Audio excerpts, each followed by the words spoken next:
شيء.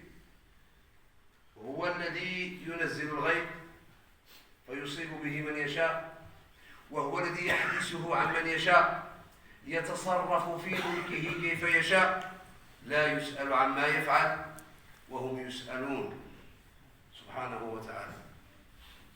وقد دلت النصوص والأحاديث على أن انحباس الأمطار والجفاف والقحط والجدب الذي يشكو به العالم كله،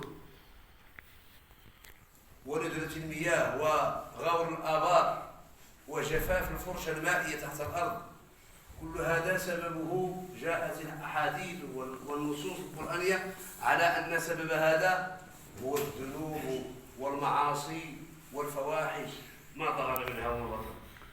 لقد كثرت ذنوبنا وعظمت أوزارنا، فابتلانا الله سبحانه وتعالى بقلة المياه وغلاء الأسعار كما ترون وشدة المؤونة ونظر القوت